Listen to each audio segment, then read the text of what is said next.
Jeffrey, good morning, young man. What's up? Everything. It's a beautiful day here in the Napa Valley. As always. I don't know why you say. I mean, are you ever going to say, "Man, it just sucks here today"? I don't know. Well, I tell you what. A year ago, during the fires, That's it sucked. true. That is sucked. true. That was Anyway, that was not a good time. All right. Well, listen, I got a question for you. And guys, thanks for joining us today. This is Gold Ball Hunting, an excellent tennis show with Brent and Jeff. yes. And we're helping those competitive, quote unquote, competitive players get better. And whatever that means, whatever group you fall into, whether it's you're actually in a gold ball hunt in these national senior tournaments, we want to help you get through to that quarters, get to the semis, get to the finals. Yeah. You know, probably going to start off with getting to win not a gold ball, but a bronze ball. So really, the dirty ball. The dirty ball. The dirty ball. And by the way, when you win your first gold ball, don't go bronze it, okay? Because that's not cool. Bad form. That's bad form. But also those players, those league players who are, I mean, you guys really want to, if you're not playing national events, senior tournaments, but you're playing a lot of league stuff, and you want to get up to that next rating label, right? Wherever you are. If you're a 3.5 right now, or maybe you're a 4.0, and you want to get to that next computer certified, confirmed rating label, you're definitely in the right spot. Right. And what's your gold ball? Right. What gold ball are you hunting? What is it for you? And it could be that you're just a guy who doesn't play tournaments, or gal doesn't play tournaments or leagues, some regular stuff, Wednesday night with the guys, with the fellas, with the gals, but you want to be the man every time you go out. And you want to be able to go home or go out, with beers with the guys and start trash talking and going, it's me, isn't it? You just can't handle it. You want to be me. Yeah, that's right. So, all right. That said, thank you guys for being with us today, Jeff. I got a quick question for you. There's a shot that for me in my game, I would say this is really kind of recently, and it's more probably when I got in the 65s and sort of I started recognizing that the better players were really playing this shot. See you, babe. Bye. Bye. The guys were playing this shot, and I was too neutral with my response. Uh-huh. And that is that shot where it's not a heavy topper. It's just kind of a normal drive that it's got some bounce though to it. It gets up a little bit, but it lands about halfway between the service line and the baseline. If it lands a lot deeper, what I like to do, because I do when I'm back in the baseline, I'm playing either on the baseline or slightly in front of it. Right. If it's really a deep ball, I mean, I'm not going to back up. I'm just going to take that and play it in the rise and take it on a short hop. Yeah, and then we'll see what happens. But sometimes when it bounces further out in front, I can't do that. And so there's a shot that you and I have talked about that I love now, which is I actually back up a couple of feet. And I start thinking, thank you, let's give this a ride. So describe that situation, and I love the way you talking about it, kind of your description of what you're trying to do with that neutral ball, where we could get passive and just kind of poke it back. Right. What do you like doing instead with that shot, Jeff? Well, first, I think you want to stay on your plan, right? And that plan is, to be continuing to construct the point. Where's the next shot? Where should I play this shot? This kind of ball is like, it's a passive infliction of pain, right? There's a little bit of pain involved. It's a little bit of stress because you feel like you need to back up. If you don't back up, the ball is going to be, eye level, shoulder high up in there, which is, far enough out of the strike zone where you feel like you can't quite really get a hold of it. And so the way I like to describe this, the way I like to play this is when I see that ball coming in and I know I can't move forward, take it out of the air, I know I don't want to stand there and have a ball, of my eyeballs. What I like to do is I prep my forehand very early as I can. I recognize what's going on. I take a few steps back, so that ball is going to come down out of that height and get down a little bit more into my range. And I pick a safe target, so I'm still on task. I'm going to hit a neutral ball in terms of, let's say, location, but I'm also going to put a very offensive, aggressive spin to it. So I may hit the same location. The ball landing strip may be somewhere between the service line and the baseline, but I've jacked a lot of spin on it. And my thought process and the result that does happen is that if I can catch my opponent just a little bit asleep at the wheel because he feels he's backed me up a little bit, he's a little bit maybe just like waiting for a little bit more of a passive response. But I go back there aggressively to hit my forehand, and I jack this ball good. I might catch him asleep at the wheel a little bit, and I might be able to flip the point on what he might be thinking is something that's going to give him the advantage. And so his response might be something that hangs out in the middle of the court for me that I can now get back onto my pattern work and drive something deep into a corner and really flip the point on a ball that maybe is deemed as, oh, it's neutral, you should just play this back deep and wait for a better pitch. Sometimes that pitch can be the right pitch if we're actually aggressively preparing for our shots. Yeah, well, I mean, something you said there is that when you aggressively go after it, is that there's a chance if you do catch him asleep at the wheel that you might get a short ball. And, one of the things that I will never forget working with Mr. Stowe on this shot or any kind of groundie, he would always sort of say, well, you want to prep this. If you wanted to, you could approach. So meaning that the one that you just described, you've moved back a little bit, you've created some space, you've got your forehand lined up, and you're going to go after the same target, but with a nastier spin that right. is going to possibly get up and create that short ball, or maybe force the guy way back. But what you're also talking about is when you play that shot, you're moving into it. I mean, you're trying to reclaim, worst case, you're reclaiming where you were, which right. was on the baseline, or in my case, just inside the baseline.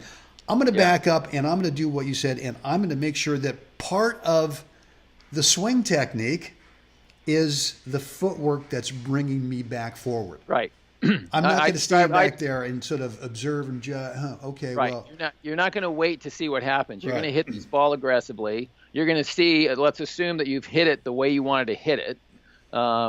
You got the right location. You've got the right spin. You can see that it's going to be a nasty ball for the guy to hit. And so you immediately want to take your real estate back. You want to reclaim the baseline so that if he does deliver something that's a little shallow in the court, you recognize it as a ball, as an opportunity ball.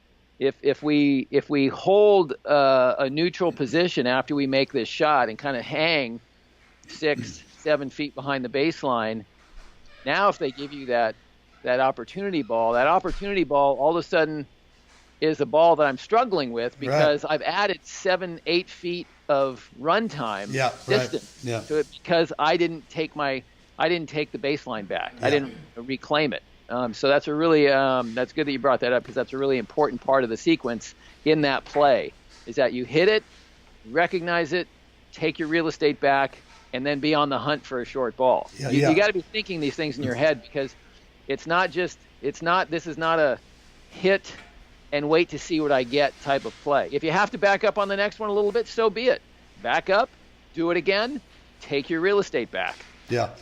Well, we talk a lot about feel, and for me, the intention is, as you described, all right, here's this ball, I'm going to create space, so I'm going to load up my forehand, and I'll probably back up a couple of feet to allow that ball to come down into my strike zone. But I'm going to hit it in a way that, or I shouldn't say I'm going to hit it in a way, but I'm going to be aware of the feeling through the ball. Right. And I can be aware of the quality as I hit it. I can feel the quality. And if there's a certain quality feel to it, I'm not doing anything more than I'm anticipating I'm getting a short ball. Right. I'm not sort of being ready for a short ball. I'm pretty darn sure it's going to Yeah. happen. You are And- looking for it. And then there are other times where I feel it, and it's it's average. It's not a great feel, even Right. though my intention was to do that. So my anticipation is, Right. I mean, I'll still look for the short ball. I'll still reclaim It could still happen. my real estate, but so I guess my point is that you got to be aware of the feeling of content. Right. So let's circle back on that and use the term, monitor and adjust, right? You're going to monitor your ball after you've hit it. You've hit it, you feel it, you see, you know the moment you've contacted it that you've inflicted some damage here. You're automatic. You're going to take your real estate back. You're going to reclaim the baseline and look for something that you're pretty sure you're going to get something that you can work with. On the other side of the coin, you may go back there and you tried to jack it and you chili chunked it a little bit, and now you've delivered him what he was hoping for from his shot, right? And so in that scenario, you may not decide to reclaim the baseline. You may decide, I'm just going to take one step forward and not be overly aggressive, because now I actually need time to react to him coming forward at me. So there is that, that monitor and adjust scenario in everything that we do. It doesn't always work out the way we plan. And so I have to be aware of it and know that, now's not the time to charge a loaded gun. I should. Okay, I guess that's right. I guess that would not be a smart thing to do. Right. No. Well, monitor and adjust. Like for me, and I don't want anyone listening thinking that for me is what you should be doing, because you need to figure this out in terms of what best works for you. But when I hit an average ball, or I kind of chili chunk one, is I usually sense that I was too tight on the grip. And I just, even though I got some spin, the ball fell off the racket too quickly. It landed short. And so my monitor and adjust is, I'm not going to say to myself, well, this isn't working, as opposed to, well, next time, here's what I want to do instead. And for me, it's feeling, am I a little more relaxed on the grip so that when I go through the ball next time, man, right, it's a much, much higher quality spin. Yeah. You gotta free it up. It's not a mechanical implementation of topspin forehand. Well, I think whatever that. Well, you're right, and I think a lot of players think, well, I got to get more top, and so the more top instinctively becomes, I got to muscle even harder, and right. That's not how we play the game. And that's man. just not user friendly. No. I mean, you can do it for a while, and then, oh, gee, Yeah. what's that elbow barking at you? Huh? Yeah, that's right. Okay. All right. So, well, that's good. That's good. And I think that's another shot that we can feel, not only when we're playing, but we can feel this shot off the court. We can rehearse this. Yep. You can rehearse the way you want this thing to feel. You can visualize it. There's so many opportunities out there to where you can rehearse this shot off the court. And this is a common theme that you and I have, is that there's a lot more work we can do rather than just being on the court. And if you can only get out in the court, and I get it, I mean, whether you're a mom with 3 kids and you're just going crazy all day long chasing these kids, and you've got 2 days a week to be able to get out in the court, well, you've still got time as you're waiting at soccer practice for, waiting to pick up Jimmy or Janie. Right. You can visualize the stuff. You can kind of feel it. Yeah. And that's a great time to practice any of the shots that you want to focus on. Yeah, So- I agree. All right, dude. What's next? Come on, man. What's next today? Come on.